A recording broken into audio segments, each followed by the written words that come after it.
जय श्री कृष्ण दोस्तों, स्वागत है आपका हमारे YouTube channel as Hindi notes में। दोस्तों, आज का सेशन बहुत जबरदस्त होने वाला है क्योंकि आज हम हिंदी के कुछ ऐसे महत्वपूर्ण प्रश्न लेकर आए हैं जो लगभग सभी प्रतियोगी परीक्षाओं में पूछे जाते हैं।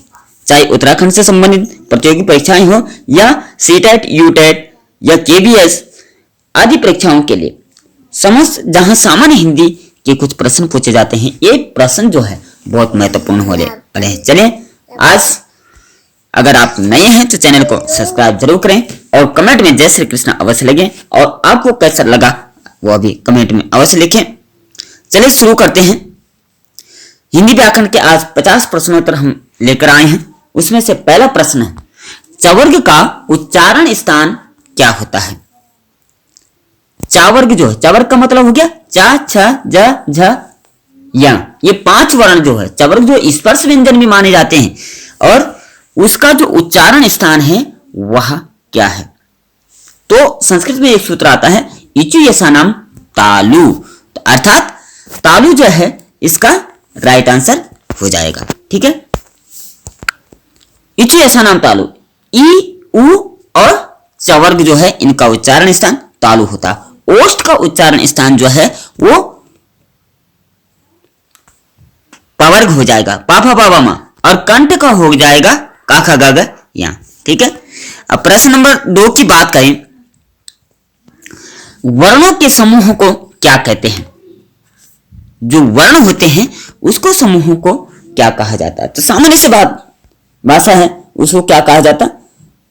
समूह शब्द नहीं कहते, संयुक्त शब्द भी नहीं कहते, इनमें से कोई हो नहीं सकता। और ये जो है वर्णमाला जो है इसका राइट आंसर हो जाएगा, अर्थात सुवर्णों के समूह को वर्णमाला कहा जाता है। ठीक है, अब प्रश्न नंबर 3 की बात करें, अक्षर, त्र, ज्ञ, ये तीनों कौन से व्यंजन माने जाते हैं? जैसे अक्षर है का और सा को मिलकर के बनता है, त्रा है ता और रा को मिलकर के बनता है, ज्ञ है जा और या को मिलकर बनता है। तो ये तीनों जो व्यंजन है इसको क्या कहा जाता है? तो तीनों जो व्यंजन है इसका राइट आंसर हो जाएगा संयुक्त व्यंजन। इसमें से एक व्यंजन और आता है जो स्रा बनता है, तो ये संयुक्त व्यंजन हम इसको कहेंगे। प्रश्न नंबर 4 की बात करें, गेहूं शब्द का निम्न में से तत्सम शब्द है। गेहूं का जो तत्सम शब्द होगा वो क्या होगा? और तत्सम शब्द की बात करें, जो संस्कृत का ही रूप है वो हिंदी में वैसे ही प्रयुक्त हो रहा है, वो तत्सम कहलाता है। और तद्भव का मतलब जो उसका अर्थ यानी हिंदी में उसका रूपांतर है वह तद्भव हो गया। तद मतलब उसका, भव मतलब अर्थ। तो तत्सम शब्द जो है गेहूं का वो हो जाएगा गोधूम, यानी डी आंसर इसका सही हो जाएगा। अब बात करें प्रश्न नंबर 5 की, ईमानदारी का कौन सा संज्ञा है? ईमानदारी जो शब्द है ये कौन सी संज्ञा है? व्यक्तिवाचक है, जातिवाचक है, भाववाचक है, समूहवाचक है? तो ईमानदारी जो है ये क्या है? हमारे भाव होते हैं। ये भाव है कि ईमानदार व्यक्ति है, ये चालाक व्यक्ति है, तो ये क्या है? भाववाचक है, ये विचार है हमारे। ठीक है, भाववाचक संज्ञा हो जाएगी। अब प्रश्न नंबर 6 की बात करें, निम्न में से डिब्बा किस शब्द का एक वचन है? डिब्बा किस शब्द का एक वचन है? डिबिया, डिबिया, डिब्बे या इनमें से कोई नहीं? तो इनका राइट आंसर सी हो जाएगा, यानी डिब्बे का। ठीक है, अब बात करें प्रश्न नंबर 7 की, फूल कौन सा संज्ञा है? फूल जो है पुष्प कौन सी संज्ञा है? समूहवाचक संज्ञा है, जातिवाचक संज्ञा है, व्यक्तिवाचक संज्ञा है, भाववाचक संज्ञा है। अब जैसे व्यक्तिवाचक संज्ञा किसी विशेष व्यक्ति, वस्तु, स्थान, 3 चीज की बात की है कि नाम के बोध को व्यक्तिवाचक संज्ञा कहा जाता है। और भाववाचक हो जाए जो हमारे विचारों से उत्पन्न होता है। समूहवाचक में आते हैं जैसे सैनिक हो गया, स्कूल हो गया, ये दल जहां होते हैं। तो रह गया जातिवाचक, अर्थात फूल जो है वो जातिवाचक संज्ञा कही जाती है, फूल शब्द जो है। ठीक है, अब बात करें लंबोदर कौन सा शब्द है? रूढ़ है, यौगिक है, योग रूढ़ है या ये सभी है? रूढ़ का मतलब होता है जो प्राचीन काल से चले आ रहे शब्द है। यौगिक का मतलब हो गया जो जुड़ा हुआ शब्द है, जैसे रसोई घर, पाकशाला, ये दो शब्दों का योग जो होता है। और क्या योग रूढ़ है, मतलब योग भी जो रूढ़ शब्द भी है प्राचीन काल से भी चले आ रहे हैं और जो दो शब्दों को मिलाकर बना है। तो लंबोदर जो है ये दो शब्दों से मिलकर बना है, लंबा धन उदर। जिसका पेट लंबा है उसका नाम लंबोदर है। तो योग रूढ़ इसमें आ गया, अर्थात इसमें योग भी है और रूढ़ भी है। अब बात करें प्रश्न नंबर 9 की, ए और ए वर्ण क्या कहलाते हैं? ये जो ए और ए वर्ण है ये संयुक्त स्वर भी कहे जाते हैं। क्यों? क्योंकि आ धन ई को मिलाकर के, आ धन ई को मिलाकर के ए बना हुआ है, ठीक है। और आ धन ए को मिलकर के ए बना हुआ है, ठीक है। तो ये संयुक्त स्वर भी माने जाते हैं। तो इसीलिए ए और ए वर्ण क्या कहलाते हैं? नासिक्य, मूर्धन्य, ओष्ठ या कंठ तालव्य। अब बताइए, नासिक्य हो नहीं सकता क्योंकि वर्ग का आखिरी अक्षर नासिक्य वर्ण कहलाते हैं जो नाक से बोले जाते हैं, यानी गा, या, ण, न और मा। ये वर्ग का जो आखिरी अक्षर है ये नासिक्य व्यंजन कहलाते हैं। और मूर्धन्य का मतलब होता है जो मुड़े हुए शब्द, यानी ऋतु रसायन मूर्धा। टवर्ग जो है जिसमें हमारी जीभ जो है वो मुड़ती है, तो टवर्ग जो है मूर्धन्य वर्ण कहलाते हैं। और ओष्ठ जो हो गया ये पा फा बा भा मा, यानी पवर्ग जो है ओष्ठ कहलाता है। अर्थात इसका जो राइट आंसर होगा वो होगा कंठ तालव्य। अब बताइए, आप सोच रहे होंगे कि दो कैसे हो सकते हैं? दो इसलिए हो सकते हैं क्योंकि ये बना हुआ है आ धन ए का जोड़े, नहीं सॉरी, ये बना हुआ है आ धन ई बराबर ए बना हुआ है। तो अब सोचिए आ का उच्चारण स्थान क्या है? अकोह विसर्जनीय नाम कंठा। आ का आ गया कंठ। और ई का क्या आ गया? ई का आ गया इचु ऐसा नाम तालु, तालु। तो इसीलिए ये दो वर्णों का संयोग है, इसीलिए इसका उच्चारण स्थान हो गया कंठ भी हो गया, आ से कंठ हो गया, ए से ताल हो गया, दोनों को मिलकर के ये बना, ठीक है। अब दो वर्णों का है तो इसलिए दो उच्चारण स्थान इसके माने जाएंगे। अब बात करें प्रश्न नंबर 10 की, वह छोटी से छोटी ध्वनि जिसके टुकड़े नहीं होते उसे क्या कहा जाता है? वर्ण, स्वर, व्यंजन या मात्रा? अब बताइए, क्योंकि भाषा का नियम है, भाषा की सबसे छोटी इकाई जो वर्ण होते हैं उसके कोई टुकड़े नहीं होते, वो कोई ध्वनि नहीं होती, वो खुद ही एक टुकड़ा माना जाता है। वहीं से शब्दों की शुरुआत होती है, भाषा की शुरुआत होती है।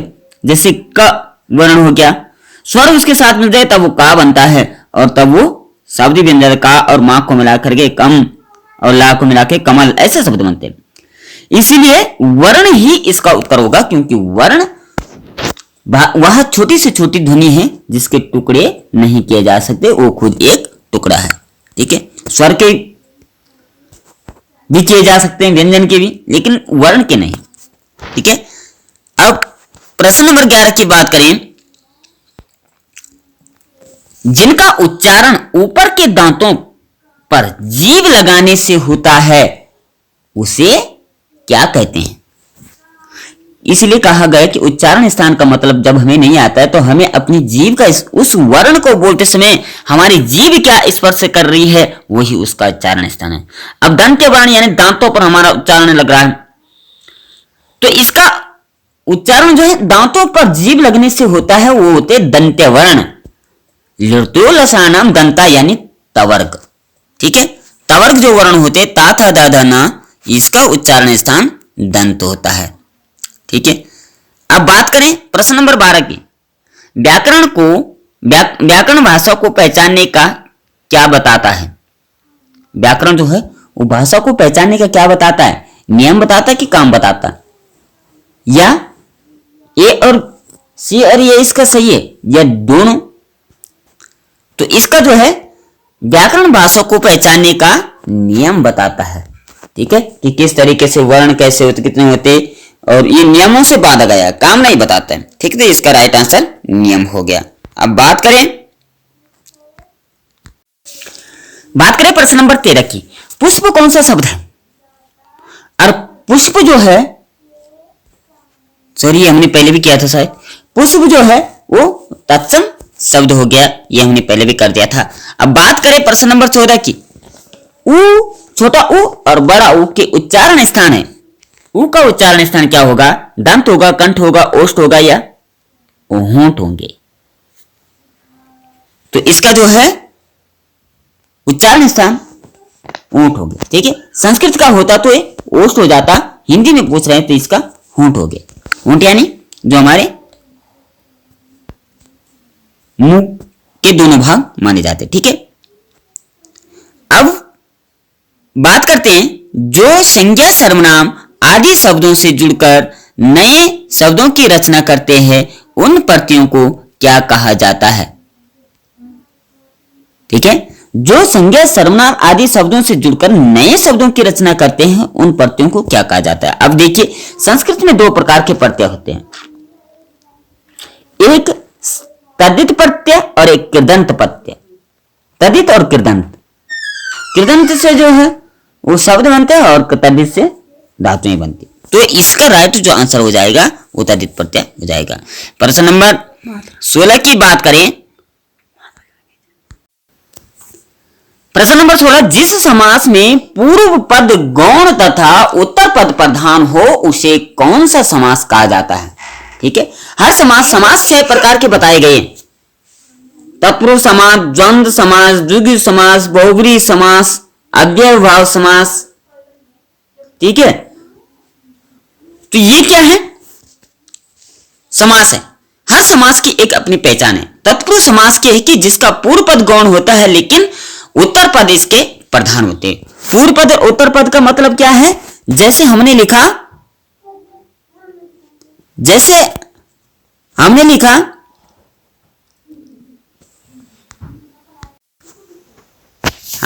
पितरों। तो पितरों में जो है इसमें 2 पद हो गए, एक पिता और एक माता।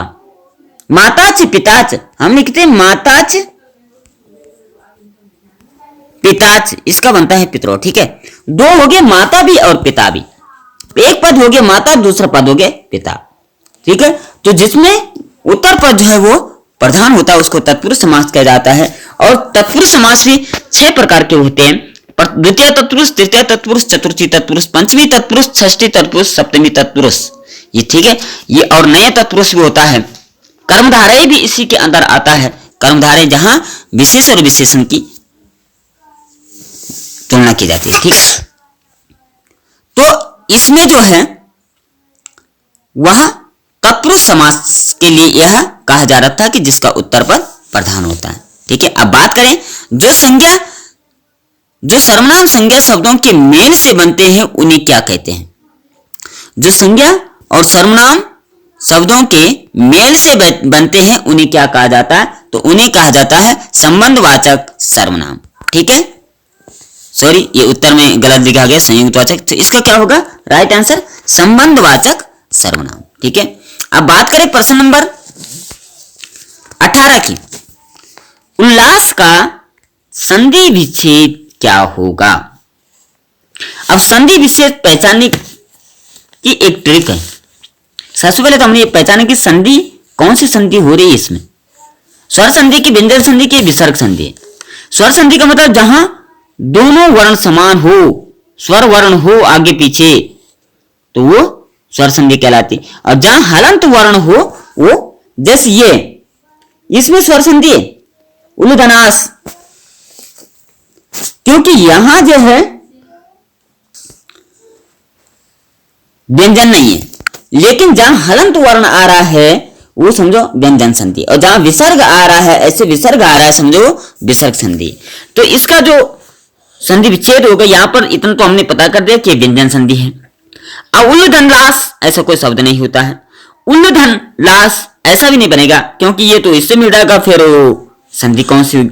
यहां जो है उत्तधन लास होगा, व्यंजन संधि इसमें है, तावर्ग को ला यहां पर हो जाता है, ता को ला हो जाता है और उल्लास इसका रूप बन जाता है। ठीक है, सी आंसर इसका सही होगा। अब बात करें प्रश्न नंबर 19 की। निम्नांकित में से देशज शब्द को चुनिए। कर्म, गड़बड़, परिवार, किशन।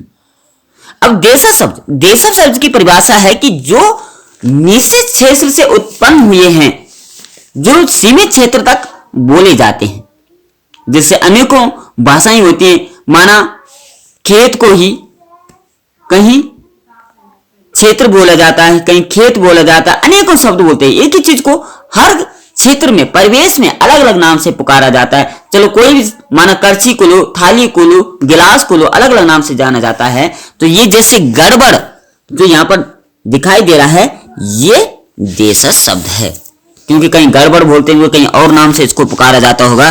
तो परिवार को हर जगह परिवार ही बोलते हैं। किशन एक नाम है, उसको भी हर जगह एक। कर्म जो है, जो हम कर्म करते हैं, वही हर जगह एक ही जैसा प्रयुक्त होता है। लेकिन गड़बड़ ऐसा है कि जो स्थानीय आधारित होते हैं। ठीक है, राइट आंसर बी हो जाएगा। अब बात करें, तुम जा रहे हो, ये कौन सा काल है? अब बताइए, तुम जा रहे हो, जैसे बोलते तुम कहां जा रहे हो, तुम क्यों जा रहे हो। तो कहने का मतलब ये कि ये वर्तमान काल का प्रतीक हो गया, भूतकाल का नहीं। भूतकाल में तो था आता है, या गए थे, गए, और भविष्य में जाओगे आदि। लेकिन यहां जा रहे हो यानी वर्तमान काल का बोधक हो जाएगा। राइट आंसर ये हो जाएगा। ठीक है, अब बात करें प्रश्न नंबर 21 की। नाक कौन सा लिंग है? पुल्लिंग है, स्त्रीलिंग है, दोनों है, या इनमें से कोई नहीं है। तो नाक जो शब्द है यह स्त्रीलिंग का बोधक हो जाएगा। क्यों? क्योंकि इसका उदाहरण क्या है, जैसे कोई भी कहता है अरे मेरी नाक टूट गई, या मेरी नाक जो है कटवा दी, तो ऐसा नहीं कहते कि मेरा नाक टूट गया। टूट गया नहीं बोलते, गई इसको प्रयोग करते हैं, अर्थात स्त्रीलिंग का बोधक माना जाता है। अब बात करें प्रश्न नंबर 22 की। समास कितने प्रकार के होते हैं? तो बच्चों समास होते, अभी हमने भी बताया था कि 6 प्रकार के समास होते हैं। ठीक है, तत्पुरुष, कर्मधारय, द्विगु, द्वंद्व, बहुब्रीहि, अव्ययभाव। ठीक है, ये 6 प्रकार के समास माने जाते हैं। ठीक है, राइट आंसर सी हो जाएगा इसका। अब इसके बात करें, नेता शब्द का स्त्रीलिंग रूप क्या होगा? अब जैसे सामान्य तो बात करते हैं कि नेताजी। अब नेताजी की जो महिला नेता होगी उसको क्या कहा जाएगा? स्त्रीलिंग क्या कहेंगे इसको? नेतिन, नेत्री, नेताजी नहीं कहेंगे, नेत्री नहीं कहेंगे, नेतिन नहीं कहेंगे, इसको नेत्री कहा जाएगा। नेता, नेत्री। ठीक है, स्त्रीलिंग रूप होगा नेत्री। दाता शब्द का स्त्रीलिंग क्या होगा? छात्री नहीं हो सकता, दात्री भी नहीं हो सकता, छाती भी नहीं हो सकता। इसका जो राइट आंसर होगा वो दात्री होगा। ठीक है, ये री अलग से लग गया, लेकिन इसका दात्री होगा। ठीक है, अब बात करें प्रश्न नंबर 25 की। इंद्र शब्द का स्त्रीलिंग रूप क्या है? तो इंद्र शब्द का जो स्त्रीलिंग रूप है, इंद्रा नहीं होगा, इंद्राणी भी नहीं होगा, इंद्राणी भी नहीं होगा। इसका जो राइट आंसर होगा वह होगा सी, यानी इंद्राणी इसको कहा जाएगा। ठीक है, अब बात करें प्रश्न नंबर 26 की। छंद पढ़ते समय आने वाले विराम को क्या कहा जाता है? छंद जब हम पढ़ते हैं उसमें जो विराम चिन्ह आता है उसे क्या कहा जाता है? गति, यति, तुक, ये गण। गति भी नहीं कह सकते, तुक भी नहीं कह सकते, गण भी नहीं कह सकते। इसका राइट आंसर जो होगा वो बी होगा, यानी यति इसको कहा जाएगा। ठीक है, अब बात करें प्रश्न नंबर 27 की। छपय किस प्रकार का छंद है? छपय एक छंद होता है। ठीक है, मात्रिक, वर्णिक ये तो आपने छंद के सुने होंगे, नाम सुने होंगे, ठीक है। छंद भी दो प्रकार के होते हैं, मात्रिक और वार्णिक छंद, और इन्हीं के अनेकों भेद होते हैं। जिस प्रकार के संधि 3 होती है उसके भी भेद कई सारे होते हैं, अलंकार 2 होते हैं, शब्द अलंकार, अर्थ अलंकार, उसके भी भेद कई होते हैं। तो उसी प्रकार से ये छपाई भी किस छंद का प्रकार है, सम, विषम, अर्धसम, ये इनमें से कोई नहीं। तो ये छपाई जो है ये विषम छंद का प्रकार माना जाता है, ठीक है। राइट आंसर होगा विषम छंद, ठीक है। अब बात करें प्रश्न नंबर 28 की, किस छंद का प्रथम और अंतिम शब्द एक सा होता है। पहला और अंतिम जो वर्ण होता है, शब्द होता है, वो एक जैसा होता है। रोला छंद, दोहा छंद, सोटा छंद या कुंडलीय छंद, ठीक है। तो इसका जो राइट आंसर है वह होगा ए, यानी कुंडलिया का जो है वो पहला और आखिरी वर्ण जो है, शब्द जो है वह प्रथम और अंतिम जो है वह कुंडलिया का एक सा होता है, ठीक है। बात करें प्रश्न नंबर 29 की, हिंदी भाषा का जन्म कहां हुआ। हिंदी जो भाषा है उसका जन्म कहां माना जाता है, उद्भव कहां माना जाता है। उत्तर भारत, आंध्र प्रदेश, जम्मू कश्मीर या इनमें से कोई नहीं। तो इसका जो राइट आंसर है वह होगा उत्तर भारत में इसका जन्म माना जाता है। अब बात करें प्रश्न नंबर 30 की, हिंदी खड़ी बोली किस जिला में बोली जाती है। तो हिंदी जो खड़ी बोली जाती है वह ना तो रामपुर में बोली जाती है, ना मेरठ में बोली जाती है, ना देहरादून, इनमें से कोई नहीं इसका राइट आंसर होगा, ठीक है। अब बात करें प्रश्न नंबर 31 की, भाषाई आधार पर सर्वप्रथम किस राज्य का गठन हुआ था। भाषा के आधार पर सर्वप्रथम पंजाब, राजस्थान, जम्मू कश्मीर या आंध्र प्रदेश। तो इसका जो राइट आंसर होगा वो होगा आंध्र प्रदेश का भाषाई आधार पर सर्वप्रथम गठन हुआ था, ठीक है। अब बात करें प्रश्न नंबर 32 की, पेंसिल शब्द जेंडर है, कौन सा लिंग है, पुल्लिंग है, स्त्रीलिंग है, उभयलिंगी। उभयलिंगी का मतलब है जो दोनों तरफ होता है, पुल्लिंग भी होता है, स्त्रीलिंग भी होता है। स्त्रीलिंग यानी स्त्री का बोध और पुल्लिंग यानी पुल्लिंग का बोध। तो पेंसिल जो शब्द है वो क्या होगा, स्त्रीलिंग माना जाएगा। बी आंसर सही होगा। क्यों? क्योंकि जैसे हम बोलते पेंसिल टूट गई, ऐसा नहीं बोलते कि पेंसिल टूट गया। पेंसिल टूट गई यानी स्त्रीलिंग का बोधक हम इसको करते हैं। प्रश्न नंबर 33 की बात करें, इनमें से कौन सा शब्द स्त्रीलिंग है, ठीक है। खाट या घड़ा या दोनों या इनमें से कोई नहीं। अब देखिए घड़ा जो है उसमें भी हम प्रयोग करते हैं, घड़ा फूट गया, ऐसे नहीं बोलते कि घड़ा टूट गया, टूट गई, घड़ा टूट गई, ऐसे नहीं बोलते। खाट पर बैठिए, खाट टूट गई, खाट टूट गया, ऐसे नहीं कहते। तो खाट शब्द जो है वो स्त्रीलिंग का बोधक माना जाएगा। प्रश्न नंबर 34 की बात करें, इनमें से कौन सा शब्द कर्म कारक है। पेड़ से फल गिरा, मैंने हरि को बुलाया, लड़का पेड़ से गिरा, हरि मोहन को रुपए देता है, ठीक है। रुपए देना और लेना जहां होता है वो संप्रदान कारक हो गया। पेड़ से गिरना जो हो गया यानी बिछुड़ने के अर्थ में अपादान कारक यानी पंचमी विभक्ति हो जाती है। मैंने हरि को बुलाया, तो बुलाना ये कर्म था, तो ये अर्थात इसमें कर्म कारक माना जाता है। पेड़ से फल गिरा ये भी अपादान कारक हो जाएगा, ठीक है। तो राइट आंसर होगा बी यानी पेड़ से फल गिरा, मैंने हरि को बुलाया। कौन से शब्द में अनुनासिकता है यानी अनुनासिक व्यंजन है। सौंदर्य, संचित, संपत्ति, ये सौंपना। अनुनासिक का मतलब जो मां का अनुसार बन जाता है वो कौन से में, तो सौंपना जो शब्द है इसमें अनुनासिक हो जाएगा, ठीक है। प्रश्न नंबर 36 है, रवि कन्हैया शब्द का पर्यायवाची शब्द क्या होगा। सूर्य, पुत्री, शरीर या कालिंदी। तो कालिंदी का पर्यायवाची माना जाता है रवि कन्हैया, ठीक है।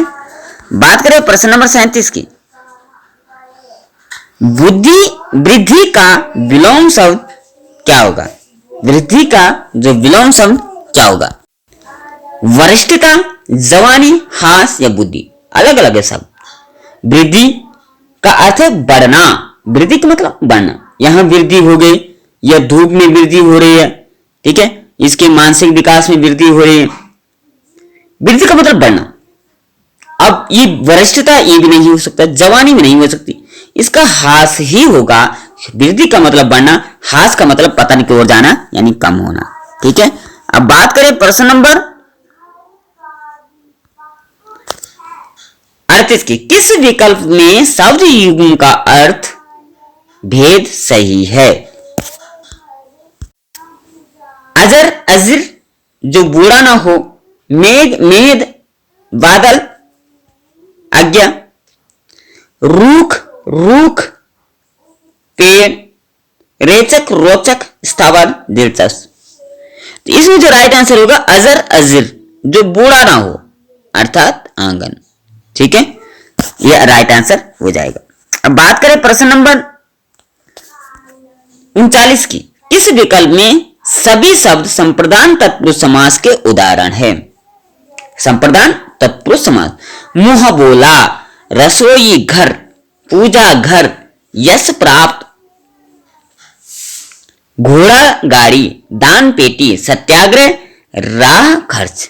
अब हमने क्या बताया था, पूछ क्या रहा है कि किस विकल्प में सभी शब्द संप्रदान तत्पुरुष समास है। अब संप्रदान यानी चतुर्थी विभक्ति, और चतुर्थी विभक्ति यानी संप्रदान कारक। संप्रदान कारक का मतलब होता है जहां हम लेन देन करते हैं, मुझे पुस्तक चाहिए, मैं अपने मित्र को पुस्तक देता हूं, जहां देने और लेने की बात आती है वो संप्रदान कारक माना जाता है। तो मुंह बोला, रसोई घर, यहां भी संप्रदान कारक नहीं हो रहा है, रसोई घर में तो अधिकरण कारक आ रहा है। पूजा घर, यश प्राप्त, यहां भी नहीं हो रहा। घोड़ा गाड़ी, दान पेटी, यहां भी नहीं हो रहा। ये जो डी ऑप्शन है यही इसका राइट आंसर है, क्योंकि सत्याग्रह, राह खर्च। ठीक है, यहां खर्च की बात आ रही, सत्या का घर। ठीक है, तो ये हो गया इसका राइट आंसर। प्रश्न नंबर 40 की बात करें। किस विकल्प में सभी शब्द परस्पर पर्यायवाची है? अरविंद, पुंडरीक, आत्मजा, दुहिता, चक्षु, मयंक, उपल, प्रस्थ। तो किस विकल्प में सभी शब्द जो परस्पर पर्यायवाची है? चक्षु और मयंक। ठीक है, ये जो आपस में पर्यायवाची यानी एक ही शब्द के जो पर्यायवाची शब्द माने जाते हैं। ठीक है, चक्षु मतलब आंख होती है, मयंक मतलब भी आंख ही मानी जाती है। विरोध करना के लिए सही मुहावरा है, विरोध करना, सिर कटाना, सिर चढ़ाना, सिर झुकाना, सिर उठाना। तो विरोध करना मतलब अगर कोई किसी के लिए गलत बोल रहा है तो उसको विरोध प्रदर्शन करना कि आपने ऐसा कैसे कर दिया। तो इसमें सिर कटाना तो हुआ नहीं, सिर चढ़ाना भी नहीं हुआ, सिर झुकाना, इसमें डी ऑप्शन सही हो जाएगा, क्योंकि सिर उठाना, सिर उठाकर कहता है कि मैंने ये कार्य नहीं किया। प्रश्न नंबर 42 की बात करें। समुद्र मंथन करना का अर्थ है घोर तप करना, दृढ़ प्रतिज्ञा, उद्देश्य को प्राप्त करना, कठोर परिश्रम। समुद्र मंथन करना यानी समुद्र को मंथना क्या भारी परिश्रम का कार्य है। घोर तप भी नहीं, दृढ़ प्रतिज्ञा भी नहीं, उद्देश्य प्राप्त करना भी नहीं, बल्कि डी ऑप्शन इसका सही हो जाएगा, यानी कठिन कठोर परिश्रम करना। ठीक है, अब प्रश्न नंबर 43 है। नाश कर देने के लिए सही मुहावरा होगा। पानी में आग लगाना, पानी पानी होना, पानी फेर देना या पानी भरना। इसका जो राइट आंसर होगा, यानी क्या कह रहा है, ये कह रहा है कि नाश कर देना यानी पानी फेर देना, इसका राइट आंसर हो जाएगा। ठीक है, अब बात करें प्रश्न नंबर 44 की।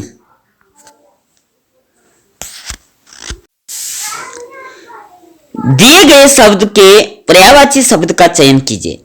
यानी वस्त्र का पर्यायवाची क्या होगा? अधि, अधर, दामनी। तो इसका जो राइट आंसर होगा वस्त्र का पर्यायवाची कपड़ा माना जाएगा। ये आंसर इसका राइट आंसर हो जाएगा। ठीक है, अब बात करें प्रश्न नंबर 45 की। मानव मात्र को गीता के महात्म्य से परिचित होना अनिवार्य है। कोष्ठ में शब्द को शुद्ध करें। अब महात्म्य को कैसे लिखेंगे?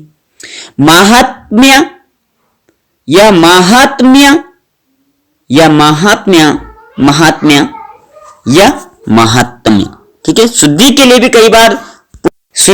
कई बार एक दो प्रश्न पूछे जाते हैं। इसका जो राइट आंसर हो गया, ये हो गया महात्म्य, यानी सी ऑप्शन इसका सही हो जाएगा, सॉरी बी ऑप्शन इसका सही हो जाएगा, महात्म्य। ठीक है, महात्म्य यानी महात्म। इस जैसे कहते हैं कि गीता का महात्म क्या है और पुराण का महात्म, महात्म का मतलब उद्देश्य, उनका निष्कर्ष क्या है, वो क्या उद्देश्य, क्या संस्कार सभ्यता देना चाहते हैं, संस्कृति क्या है। ठीक है, बात करें प्रश्न नंबर 46 की। इनमें से प्रत्यय अनुपयोगी कौन शब्द है? अनुपयोगी कौन सा होगा? चलन, बिटिया, लेखक। अनुपयोगी कौन से, जो उपयोग में नहीं लिया जाता? तो उपयोग में चलन भी ठीक है, चाल चलन जैसे बोलते हैं, संस्कृति चलन, प्रचलन, सभ्यता, बिटिया जो बेटी के लिए कहा जाए, लेखक यानी जो लिखते हैं, ये सब सही है। विवाद ये जो है अनुपयोगी शब्द है, विवाद यानी झगड़ा, फसाद आदि वगैरह, तो विवाद इसमें अनुपयोगी है। प्रश्न नंबर 47 की बात करें, निम्नलिखित में से किस शब्द में प्रत्यय का सही प्रयोग नहीं हुआ है? अंकल प्लस एरा, चचेरा, दितिधनिया, दैत्य, अभिधनिया, अविभाव, राधाधन आय, राधेय। तो इसमें जो होगा सी ऑप्शन इसका सही हो जाएगा, अविभाव। ठीक है, अब बात करें इनमें से किस शब्द में उप और प्रत्यय दोनों जुड़े हैं? उपसर्ग और प्रत्यय, सॉरी पूरा नहीं लिखा गया। इन में से किस शब्द में उपसर्ग और प्रत्यय दोनों जुड़े गए? तो बिकाऊ,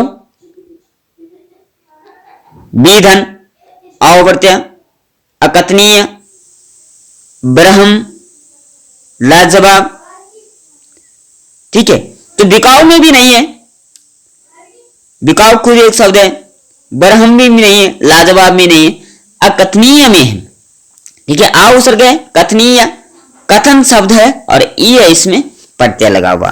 ठीक है, अब बात करें प्रश्न नंबर 49 की। विकारी शब्द, विकारी और अविकारी शब्दों के कितने भेद होते हैं? तो इसके 8 भेद माने जाते हैं। प्रश्न नंबर 50 की अगर बात करें,